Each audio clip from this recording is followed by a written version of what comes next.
তাই হয়তোবা আমাকে দেখে মানুষ যেমন ফোকাস লাইনে আসা ইন্সপায়ার হয়েছে। এখন তো বিয়ের মৌসুম, তো ডিফারেন্ট ডিফারেন্ট বউ সাজলেও ইন্সপায়ার হতে চায়। সেই জন্য আমাকে সবাই বিয়ের মডেল হিসেবে দেখতেও পছন্দ। এখন নাকি বিয়ের সিজন, আর এই বিয়ের সিজনে নাকি বিয়ে করা উচিত। যেমনটা আপনারা ভিডিও শুরুতে অপু বিশ্বাসের মুখ থেকে বিষয়টা একটু শুনলেন। যত দিন যাচ্ছে আলোচনা যেন তাকে নিয়ে বেরিয়ে চলছে। শবনম বুবলি এবং অপু বিশ্বাস মেগাস্টার শাকিব খানের দুইটা স্ত্রী, তবে তারা সমালোচনায় বেশি থাকেন। তবে হঠাৎ করে বিয়ের কথা অপু বিশ্বাস কেন বললেন, চলুন আমরা বিস্তারিত তার মুখ থেকে শুনে আসি।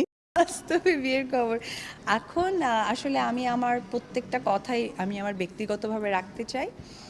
দেখি এটা দেখে যদি অ্যাটলিস্ট কেউ শেখে যে ব্যক্তি জিনিস ব্যক্তির মধ্যে রাখতে হয়।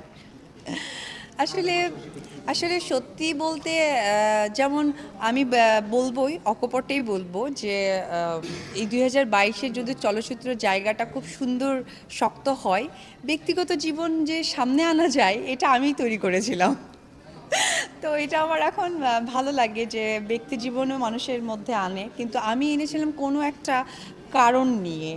এর পরবর্তী সময় অনেককে ঘিরেই যে কাজগুলো হচ্ছে এটা আসলে না আনলেও চলে, বা না আনলেও আসলে খুব একটা প্রয়োজনের মধ্যে পড়ে না, আর যুক্তিযোগ্য দেখায় না, তারপরেও আনছে। এনিওয়েজ, যেহেতু আমরা সবাই এখন নিজেদের মধ্যে নেই, আমরা অবশ্যই পাবলিক প্রপার্টি, তো হয়তোবা সেটা সামনে আনাটাও এক ধরনের হতে পারে আমাদের কি বলে প্রচারের একটি মাধ্যম, তাই হয়তোবা আমাকে দেখে মানুষ যেমন ফোকাস লাইনে আসা ইন্সপায়ার হয়েছে। এখন তো বিয়ের মৌসুম, তো ডিফারেন্ট ডিফারেন্ট বউ সাজলেও ইন্সপায়ার হতে চায়। সেই জন্য আমাকে সবাই বিয়ের মডেল হিসেবে দেখতেও পছন্দ করে, এবং আমিও স্বাচ্ছন্দ্য বোধ করি যে আমি যা যা করবো সবাই আমার মতো একটু করবে।